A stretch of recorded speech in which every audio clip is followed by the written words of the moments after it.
Good morning my dear students, कैसे हैं आप सभी 12th के बच्चों। आज हम लेकर आए हैं बीएसटी के फर्स्ट लेसन का लास्ट पार्ट, जिसमें हम ये चीज़ें डिस्कस करेंगे। जिन बच्चों ने हमारा पिछला प्रीवियस वीडियो नहीं देखा है, वो क्लास 12 के प्लेलिस्ट में जाके chapter 1 nature and significance of management, इसका आप प्रीवियस पार्ट देख सकते हैं। ठीक है, तो आज हम क्या डिस्कस करेंगे?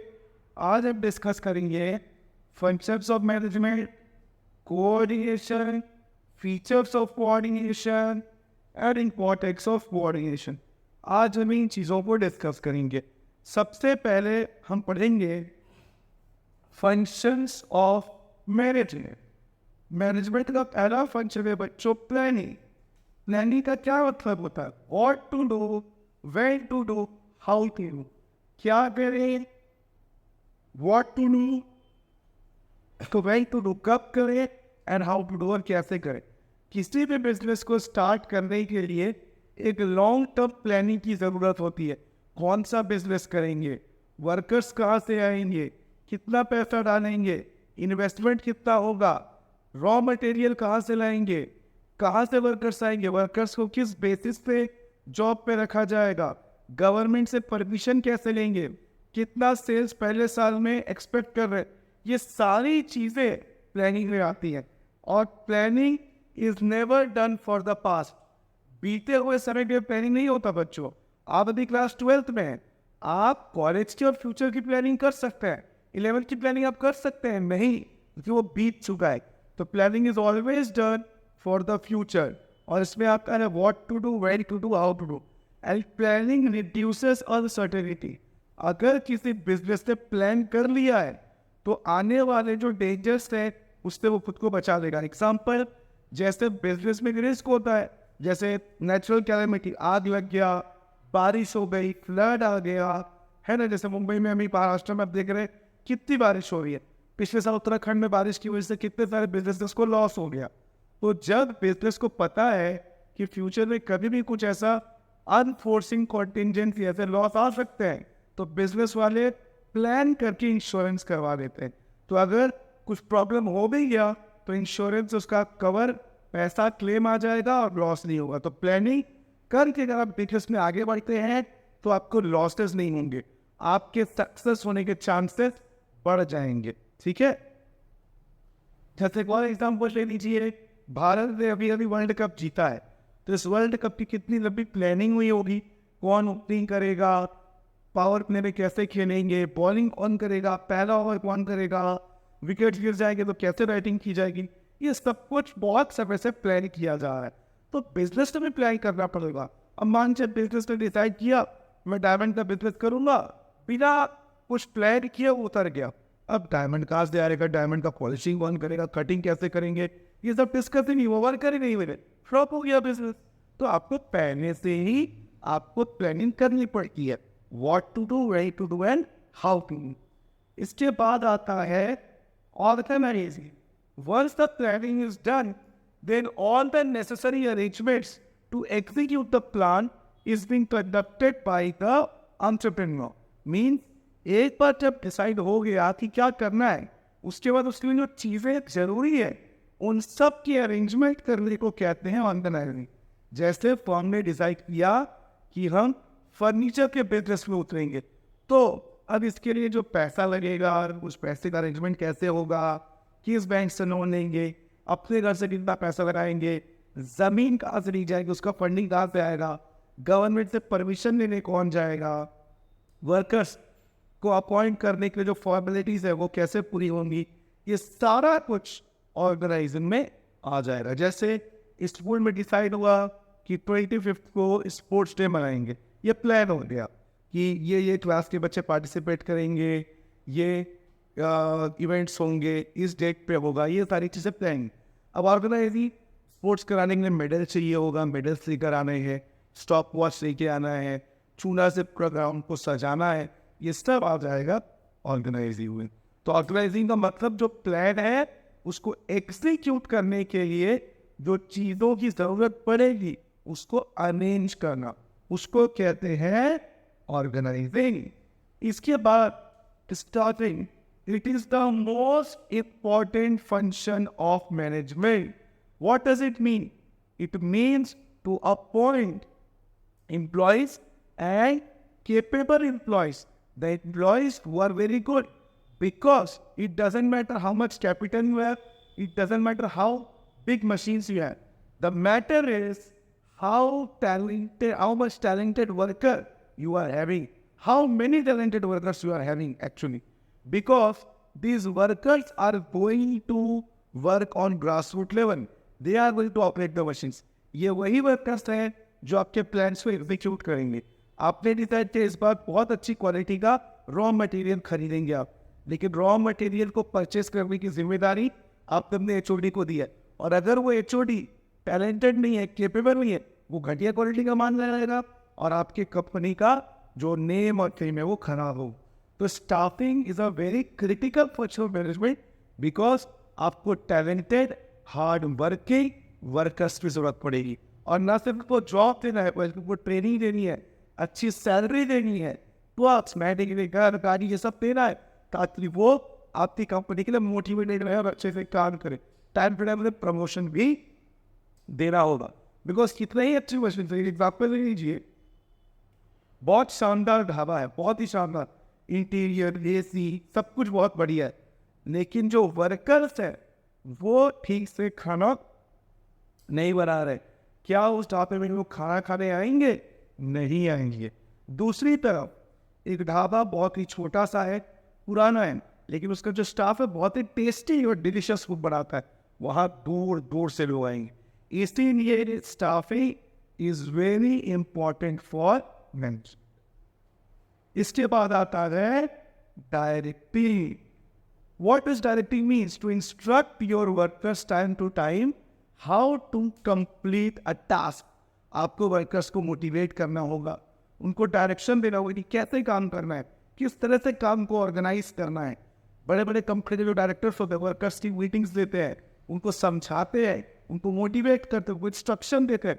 कोई वर्कर बहुत काम सीख के आया है, लेकिन फिर भी इतनी बड़ी मशीन को देखो तो थोड़ा सा घबरा रहा है, थोड़ा सा स्ट्रेस ले रहा है, तब एक अच्छा डायरेक्टर, एक अच्छा मैनेजर उसको समझाएगा, उसी कंधे पे हाथ रख के उसको अप्रिशिएट करेगा कि टेंशन मत लो, इस मशीन को ऐसे चलाओ, मतलब उसको सपोर्ट करेगा. तो वर्कर्स को सपोर्ट करना, उनको डायरेक्शन देना, काम को कैसे पूरा करना है, मुश्किल टाइप ऑफ एडवर्सिटी, मुश्किल तरह को कैसे झेलना है, ठीक है ना, ये सारी चीज़ें कौन करेगा? डायरेक्टिंग में. डायरेक्टिंग में देखता है कि इंस्ट्रक्शन जो दिया जा रहा है वो कैसे दिया जा रहा है. आपको वर्कर्स को डायरेक्शन देना है, मोटिवेट करना है, उन्हें बताना है कि काम को कैसे किया जाता है, काम को कम खर्च में कैसे करना है, काम को दिए गए समय में कैसे करना है. इसके बाद कंट्रोलिंग. वर्कर्स को कंट्रोल में रखना भी बहुत ज़रूरी है. Your workers can't be discipline. अब वर्कर्स काम के घंटों में गॉसिप कर रहे हैं, वर्कर्स 6 दिन के काम में कभी 4 दिन आ रहे, 2 दिन नहीं आ रहे, 6 घंटे के जॉब में वो 4 घंटे में चले जा रहे हैं, 8 घंटे की जॉब में 7 घंटे काम कर रहे हैं, आखिरी घंटे में गॉसिप कर रहे हैं. ऐसे करने से आपकी कंपनी के प्रोडक्शन में कितना लॉस हो जाएगा? ये तो मैंने एक वर्कर का बताया. कंपनी में 100 वर्कर अगर यही चीज़ कर रहे हैं तो सोचिए 100 वर्कर के काम न करने से कंपनी के प्रोडक्शन में कितना इफेक्ट आएगा.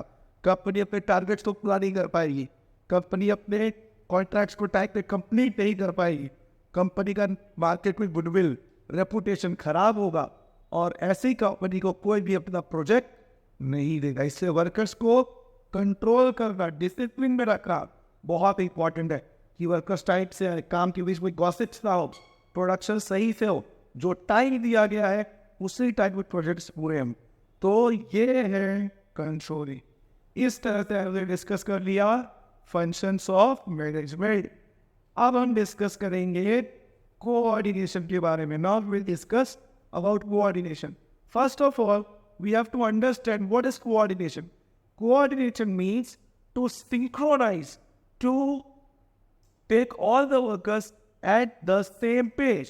Means the efforts of the workers, the vision of the management, all should comply at the same page. All should synchronize their efforts in the same direction. That is the welfare of the company. their thinking, their plan, their strategy, all should align at a single direction. मतलब इनके जो काम है, इनकी जो सोच है, सारे वर्कर्स की, सारे मैनेजर्स की, ये सब मिल के एक डायरेक्शन में एक साथ कंपनी के बेनिफिट के लिए काम करें. मैनेजमेंट का विजन कुछ और है, वर्कर कुछ और काम कर ले रहे हैं, ऐसे कैसे चलेगा? मैनेजमेंट का विजन और वर्कर्स की मेहनत, हार्ड वर्क, ये सब जब अलाइन होंगे एक डायरेक्शन में, उसे कहेंगे कोऑर्डिनेशन, तभी कंपनी सक्सेस होगी. अगर मान लीजिए एक कंपनी ने डिसाइड किया कि इस बार मुझे सिर्फ ऐसे वर्कर्स को जॉब देना है जिनको कंप्यूटर आता है, ये सर्कुलर कंपनी ने दे दिया अपने रिक्रूटमेंट डिपार्टमेंट को, लेकिन रिक्रूटमेंट डिपार्टमेंट ने इसका कोऑर्डिनेट नहीं किया, इस बात को नहीं समझा, और उन्होंने ऐसे वर्कर्स को ले लिए जिनको कंप्यूटर का नॉलेज नहीं था. अब कंपनी के पास जो प्रोजेक्ट आया उसमें कंप्यूटर जानने वाले लोगों की ही जरूरत थी, तो क्या वो प्रोजेक्ट पूरा हो पाएगा? नहीं हो पाएगा. Why? Because the department didn't coordinate with the CEO और द मैनेजमेंट. तो कोऑर्डिनेशन का मतलब सबको एक साथ एक डायरेक्शन में एक सोच के साथ आगे बढ़ना है. Means they all have to be at the same page. Team World Cup कैसे जीती? टीम के कैप्टन, टीम का कोच, टीम का हर प्लेयर एक ही डायरेक्शन में सोच रहा था कि टीम को वर्ल्ड कप कैसे चले. हमको अपना पर्सनल रिकॉर्ड नहीं देखना है कि 90 रन आ रहा है, धीरे धीरे टुक टुक टुक करके खेल रहे हैं. हम 90 में भी सिक्स मारेंगे, अच्छी बॉलिंग करेंगे, फील्डर अच्छा कैच लेगा. ये सब जब कोऑर्डिनेट होगा, कोच ने जो प्लान बनाया है, प्लेयर्स उसको फील्ड में एग्जीक्यूट करेंगे, तब टीम ने वर्ल्ड कप जीता. तो इसे कहते हैं कोऑर्डिनेशन. जैसे एक डांस परफॉर्मेंस हो रहा है जिसमें 4-5 लोग डांस कर रहे हैं, जब वो बीट बजा डांस का, जो डांसर्स है, 4 डांसर में एक जगह हाथ बीट किया, 5वें डांसर का हाथ किसी और डायरेक्शन में चला गया, पूरा डांस परफॉर्मेंस खराब हो गया. तो 5 डांसर्स के ग्रुप में जब कोऑर्डिनेशन की इतनी जरूरत है, तो सोचिए बड़ी बड़ी कंपनियों में जहाँ पे हजारों लाखों वर्कर्स काम कर रहे हैं, उनके बीच में कोऑर्डिनेशन का होना कितना जरूरी है. अब coordination is the essence of management, it is the soul of management. Means without coordination no business can get success, because management कितना भी अच्छा प्लान बनाएंगे, उसको एग्जीक्यूट तो वर्कर्स करेंगे. अगर वर्कर्स मैनेजमेंट की बात नहीं सुन रहे, उनको कोऑर्डिनेट नहीं कर रहे, तो फिर कंपनी फेलियर ही होगा, कंपनी को सक्सेस नहीं मिलेगा. तो it is the essence. What does management means? To take out the best from your workers, and it is only possible if there is coordination among the workers. Management का काम है अपने workers से best निकलवाना, लेकिन workers तो तब अपना बेस्ट देंगे अगर वो मैनेजमेंट की कही हुई बातों के साथ कोऑर्डिनेट करेंगे. मैनेजमेंट ने बोला हमें एक बहुत बड़ा प्रोजेक्ट मिला है जो हमें दिवाली में पूरा करना है, अब वर्कर्स बोल नहीं, हमें छुट्टी चाहिए, we have to go for the holiday. लेकिन अब ये भूल जा रहे हैं दिवाली हर साल आती है, लेकिन अगर ये प्रोजेक्ट पूरा हो गया तो वर्कर्स को बोनस मिलेगा, कंपनी को प्रॉफिट होगा और ओवरऑल कंपनी का ही भला होगा. तो अगर वर्कर्स ने अपने हॉलीडे प्लान्स को साइड करके कंपनी के साथ कोऑर्डिनेट नहीं किया, तो कंपनी का प्रोजेक्ट पूरा नहीं हो पाएगा. तो this is all about coordination. Performance of all functions, ये जितने भी फंक्शंस हैं, प्लानिंग करना, अब आप प्लान तो कर लोगे, लेकिन उस प्लान पे एग्जीक्यूट करेगा, ग्राउंड रूट लेवल पे काम कौन करेगा? वर्कर. तो प्लानिंग के सक्सेस के लिए कोऑर्डिनेशन जरूरी है. ऑर्गेनाइज, आप मटेरियल्स लेके आ रहे हैं, बैंक से लोन पास करवा रहे हैं, गवर्नमेंट से परमिशन ले रहे हैं, यहाँ पे पूरा कोऑर्डिनेशन चल रहा है कि जिसकी बातचीत, जिसका कम्युनिकेशन स्किल अच्छा है, उसको बैंक भेजा गया लोन पास करवाने के लिए. जिसका रॉ मटेरियल खरीदने का कैपेसिटी बहुत अच्छा, उसको रॉ मटेरियल परचेस करने के लिए भेज दिया गया. जिसको लोगों की पहचान, उसको वर्कर्स के रिक्रूटमेंट भर्ती के लिए भेज दिया गया. तो ये सारी चीज़ें कोऑर्डिनेट होंगे तभी ऑर्गेनाइज होगा. स्टाफिंग, वर्कर्स से काम नहीं करवाना कैसे पॉसिबल है? कोऑर्डिनेशन. मतलब जो भी फंक्शंस है, वर्कर्स को जॉब देना, सैलरी देना, बोनस देना, उनसे बेस्ट निकलवाना, प्लानिंग करना, वर्कर्स को कंट्रोल करना, और its success depends on coordination. Required at all level, top level, middle level and lower level. Her level पे बच्चों हमें कोऑर्डिनेशन चाहिए. टॉप लेवल पे जो सीईओ हैं, जो बोर्ड ऑफ डायरेक्टर्स है, उनके बीच में कोऑर्डिनेशन होना चाहिए. एक सीईओ बोल रहे हैं कपड़ों के बिजनेस में पैसा लगाओ, जैसे टाटा का एग्जांपल ले लेते हैं. टाटा का सीईओ बोल रहे हैं टाटा का जो कपड़ों का जो क्लोथिंग ब्रांड है उस पर पैसे लगाओ, दूसरा सीईओ बोल रहे हैं नहीं होटल में ज़्यादा पैसे लगाओ, तीसरा सीईओ बोल रहे हैं नहीं खरीद टाइटन पे ज़्यादा पैसे लगाओ। तो इस तरह से जब ये सीईओ ही आपस में यूनानिमस नहीं है, एक बात पे एग्री नहीं है, तो फिर जो टाटा का मैनेजमेंट है वो तो कंफ्यूज हो जाएगा मैं किसकी बात सुनूं। इन तीनों को बाकी सभी सीईओ को एक साथ एक मिशन देना होगा। इसके अलावा एचओडी जो एचओडी है, purchase department, sales department, operational department, इन सब के हेड्स को भी आपस में कोऑर्डिनेट करना होगा कि अच्छे से अच्छे क्वालिटी का माल लेना होगा, उससे प्रोडक्ट रेडी करना होगा, बढ़िया से बढ़िया वर्कर लाने होंगे। तो मिडिल लेवल पे भी चाहिए और लोअर लेवल पे वर्कर्स के बीच में कोऑर्डिनेशन है। कुछ वर्कर बोल रहे स्ट्राइक कर दो, कुछ वर्कर बोल रहे काम करो, ऐसे होने से तो वो सक्सेस ही नहीं होगा। एक एग्जाम्पल देता हूँ आपको, जैसे मान लीजिए ऑटोज की यूनियन ने डिसाइड किया कि हम कल स्ट्राइक करेंगे, इसका मतलब शहर में एक भी ऑटो नहीं चलनी चाहिए। अब इसमें से 10 ऑटो वालों ने इस बात को नहीं माना, कोऑर्डिनेट नहीं किया, और इन 10 वालों ने घूम घूम के अगले दिन सवारियों को लिया और उनको उनके डेस्टिनेशन पे जगह पे पहुंचा दिया। तो जो स्ट्राइक का प्लान किया गया था ऑटो वालों के द्वारा, क्या वो सक्सेस हुआ? नहीं, क्योंकि जो ट्रैवलर्स थे उनको तो परेशानी हुई नहीं, उनको तो ऑटो मिल गया। क्यों? क्योंकि 10 ऑटो वालों ने कोऑर्डिनेट नहीं किया। तो इसीलिए हर लेवल पे आपको कोऑर्डिनेशन चाहिए। And survival and success, business के सक्सेस के लिए, बिजनेस के आगे बढ़ने के लिए, बिजनेस के मार्केट में सर्वाइव करने के लिए वर्कर्स और मैनेजमेंट का कोऑर्डिनेट करना जरूरी।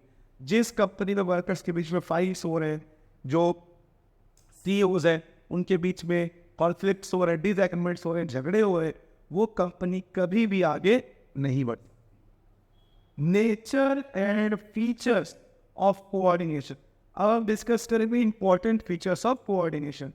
इंटीग्रेशन ऑफ ग्रुप एफर्ट्स, एक ग्रुप में हजारों वर्कर या 100 वर्कर ज्यादा काम कर रहे हैं, 50 वर्कर एक साथ काम कर रहे हैं, इनके बीच में कोऑर्डिनेशन होना चाहिए। आप सोचिए दुर्गा माँ की पूजा के समय, नवरात्रि के समय, जब दुर्गा माँ की अपनी बड़ी मूर्तियों को एक जगह से दूसरे का ले जाया जाता, कितना बढ़िया कोऑर्डिनेट होता है उनके बीच में। वो पता चलता है जो पहलवान टाइप के लोग हैं वो मूर्ति को पीछे से पकड़ेंगे, वेट को संभालेंगे, कुछ नीचे से पकड़ेंगे, एक बढ़िया कोऑर्डिनेट करके दुर्गा माँ को एक जगह से दूसरे का लेकर जाया जाता है। मुंबई के जो डब्बा वाला है उनके बीच में कितना बेहतरीन कोऑर्डिनेशन है। मुंबई में जो एम्प्लॉयज़ होते हैं, स्टूडेंट्स होते हैं, बैचलर्स होते हैं, उनको डिब्बे वाले खाना पहुंचाते हैं, बारिश हो, गर्मी हो, धूप हो, इन डिब्बे वालों में इतना बेहतरीन कोऑर्डिनेशन है कि हर किसी को टाइम पे खाना मिल जाता है। तो कोऑर्डिनेट करना, एक दूसरे के प्रॉब्लम को समझना, एक दूसरे के प्रॉब्लम को समझ के उसका सोल्यूशन निकालना, एक दूसरे को सपोर्ट करना, यही तो कोऑर्डिनेशन है। तो अपने ग्रुप के सभी लोगों को एफर्ट्स को यूनाइट करना एक दिशा की ओर, और वो है कंपनी का बेनिफिट। इंश्योर्स यूनिटी, वर्कर्स के एफर्ट्स की यूनिटी लेकर आना।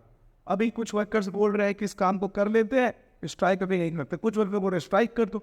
ऐसे में वर्कर्स में यूनिटी नहीं है, कुछ काम करेंगे कुछ नहीं करेंगे, तो कंपनी को तो दिक्कत हो जाएगी। तो यूनिटी होना चाहिए कि बोलते चलो भैया प्रोजेक्ट पूरा कर देते हैं, इस बाद कंपनी हमको पैसे दे देगी, अगर उसके बाद मिलेगी तब आप स्ट्राइक करेंगे। इस तरह की यूनिटी से कंपनी का काम भी हो जाएगा और कंपनी भी समझेगी कि वर्कर्स ने बुरे समय में हमारा साथ दिया, हमें इनको पैसे देने चाहिए। तो ये होता है कोऑर्डिनेशन। कंटिन्यूअस प्रोसेस, जब तक बिजनेस चलेगा कोऑर्डिनेशन भी चलता रहेगा। Means until a business is running, coordination has to happen. ऐसा नहीं हो सकता कि बिजनेस में पहले स्टार्ट में वर्कर्स और मैनेजमेंट ने कोऑर्डिनेट किया, जैसा नहीं। जहाँ पे कोऑर्डिनेशन बिगड़ा, इसका सबसे बड़ा प्राइम एग्जाम्पल है पाकिस्तान की क्रिकेट टीम। वहाँ के कोचेस, वहाँ के प्लेयर्स, वहाँ का एडमिनिस्ट्रेशन के बीच में कोई कोऑर्डिनेशन नहीं है। प्लेयर्स कुछ और बोलते हैं, कोचेस कुछ और प्लान बनाते हैं, एडमिनिस्ट्रेशन तो अपने ही रास्ते चलता है। इसीलिए उनकी टीम इतना घटिया परफॉर्म करती है हर टूर्नामेंट में। तो coordination is a continuous process. जब तक बिजनेस चलेगा, आप वर्कर्स और मैनेजमेंट के बीच में एक साथ एक दूसरे को समझ के साथ लेकर कोऑर्डिनेशन करना जरूरी है। पर वैसे universal coordination is needed at every institute, at every country. क्या चाइना, क्या जापान, क्या स्कूल, क्या अस्पताल, हर जगह कोऑर्डिनेशन का होना जरूर। अगर कोऑर्डिनेशन नहीं है तो फिर दिक्कत हो जाएगी। जैसे एक हॉस्पिटल में पूरा सिस्टम है कोऑर्डिनेट का, एक डॉक्टर 10 से 2 बजे तक काम करेगा, दूसरा डॉक्टर 3 बजे आ जाएगा, 2 बजे आ जाएगा। अगर इनके बीच में कोऑर्डिनेशन फेलियर हो गया, जिस जिसको 2 बजे आ रहा था वो आया ही नहीं और पेशेंट इमरजेंसी में एडमिट हो गया और वो डॉक्टर आया ही फोन स्विच ऑफ करके बैठा है, पेशेंट की तो जान चली जाएगी। अगर पायलट और मैनेजमेंट के बीच में कोऑर्डिनेशन नहीं है, कितने बार the passengers have been stranded, they have been left stranded at the airport for hours. मतलब पायलट लगातार प्लेन उड़ा रहे हैं, वो बोलते हैं मुझे ब्रेक चाहिए, बोले मैं प्लेन उड़ाऊंगा ही नहीं। और जो एडमिनिस्ट्रेशन है एयरपोर्ट को उसका नॉलेज ही नहीं है, अब वो प्लेन छोड़ के चला गया, दूसरा पायलट आया ही नहीं और जो पैसेंजर्स है वो बेचारे फंसे रह गए। कितने बार ये चीज़ें इंडिगो में, जेट में, एयर इंडिया में देखने को मिली हैं। तो क्यों ये पायलट और जो एयरपोर्ट एडमिनिस्ट्रेशन है उनके बीच में कोऑर्डिनेशन नहीं है, या फिर कंपनी और पायलट के बीच में कोऑर्डिनेशन फेलियर है। इसके बाद responsibility of all manager, her manager की जिम्मेदारी है कोऑर्डिनेशन, चाहे वो परचेज डिपार्टमेंट का मैनेजर हो, चाहे वो सेल्स डिपार्टमेंट का मैनेजर हो। अपने डिपार्टमेंट के साथ कोऑर्डिनेट करना हर मैनेजर की जिम्मेदारी है। बिकॉज ऐसा नहीं हो सकता कि एक मैनेजर ने अपनी जिम्मेदारी निभाई, बाकियों ने नहीं निभाई। सेल्स वाले ने बहुत अच्छे से सेल्स किया, लेकिन परचेज डिपार्टमेंट ने अच्छे क्वालिटी का रॉ मटेरियल ही नहीं है, तो कितना ही अच्छा सेल्स कर दे, जब माल कस्टमर खरीदेगा उसको तो घटिया क्वालिटी का माल मिला, तो फिर वो तो अगली बार से नहीं आएगा। तो हर मैनेजर को अपनी जिम्मेदारी पूरी करनी है। Deliberate coordination is not a flow, ये ऐसे ही नहीं हो जाता, इट्स अ डेलिब्रेटेड प्लान, मीन सोच समझ के लोग कोऑर्डिनेशन कर। प्लानिंग होती है कि आपको ये काम करना है, आपको यहाँ पे रहना है, आपको इतने बजे आना है, ये सब एक लॉन्ग टर्म कैलकुलेटेड प्लानिंग होती है, ये नहीं कि बाई चांस हो गया। It is a deliberate intellectual function perform by high level and other managers. अब इंपॉर्टेंस ऑफ कोऑर्डिनेशन, अगर बिजनेस को आगे बढ़ना है तो ग्रोथ इन साइज, मतलब बिजनेस को अपने सेल्स को बढ़ाना है, ब्रांचेस बढ़ाने हैं, वर्कर्स बढ़ाने हैं, तो इनके सभी वर्कर्स के बीच में कोऑर्डिनेशन होना चाहिए। कोऑर्डिनेशन नहीं होगा तो कंपनी कभी भी आगे नहीं बढ़ पाएगी। आगे बढ़ने का मतलब क्या है, आज एक ब्रांच के को 2 ब्रांच और डालने हैं, अगर आपके एक ब्रांच पे ही वर्कर्स में कोऑर्डिनेशन नहीं है, इसी कंपनी को, इसी दुकान को हम नहीं संभाल पा रहे हो, तो दूसरा दुकान कैसे डालोगे, वर्कर्स को कैसे लाइन अप करोगे। तो अगर कंपनी को बढ़ाना है, वर्कर्स बढ़ाने हैं, सेल्स बढ़ाना है, सक्सेस का स्केल बढ़ाना है, तो कंपनी में कोऑर्डिनेशन का होना जरूर। फंक्शनल डिफरेंशिएशन, ये मैंने आपको पहले भी बताया है, एक बड़ी बड़ी जो कंपनी होती है उनका परचेज डिपार्टमेंट अलग, सेल्स डिपार्टमेंट अलग, ऑपरेशनल डिपार्टमेंट अलग, रिक्रूटमेंट डिपार्टमेंट अलग, ये सब डिपार्टमेंट को संभालने के लिए अलग अलग वर्कर्स, अलग अलग मैनेजर्स और उनके साथ कोऑर्डिनेट होना जरूरी है। सोचिए टाटा के बारे में, जिसके इतने सारे बिजनेस है, होटल का बिजनेस है, गाड़ियों का बिजनेस है, घड़ियों का बिजनेस है, इतने सारे बिजनेस में इतने सारे काम, इतने सारे लोग, तो क्या ये बिना कोऑर्डिनेशन के पॉसिबल है कि वो सक्सेस मिल जाए? तो सबको कोऑर्डिनेट करना होगा। और लास्ट, स्पेशलाइजेशन, एक ही कंपनी में बार बार आप एक ही काम तो कर रहे हो, आप उस काम पे स्पेशलाइज्ड हो जाओगे। मतलब एक कंपनी में एक आदमी को आज परचेज डिपार्टमेंट में काम दिया गया और वो लगातार 10 साल से रॉ मटेरियल परचेज कर रहा है, तो बताइए क्या वो इस काम में एक्सपर्ट नहीं हो जाएगा, स्पेशलाइज नहीं हो जाएगा? तो जब आप एक ही काम बार बार करते हैं तो आप इस काम में एक्सपर्ट हो जाओ। तो इस तरह से मैंने कोऑर्डिनेशन और फाइनेंशियल मैनेजमेंट आपको बता दिया। पहला लेसन इसी के साथ फिनिश होता है। आशा करता हूँ आपको मेरे पढ़ाने का तरीका अच्छा लग रहा हो, आपको कॉमर्स अच्छे से समझ में आ रहा हो। हमारा चैनल नया है, हमारे चैनल को सब्सक्राइब करें, वीडियो को लाइक और शेयर करें, और पूरे 12th की तैयारी के दौरान विश्लेषण शिक्षा आपके साथ है। Have a good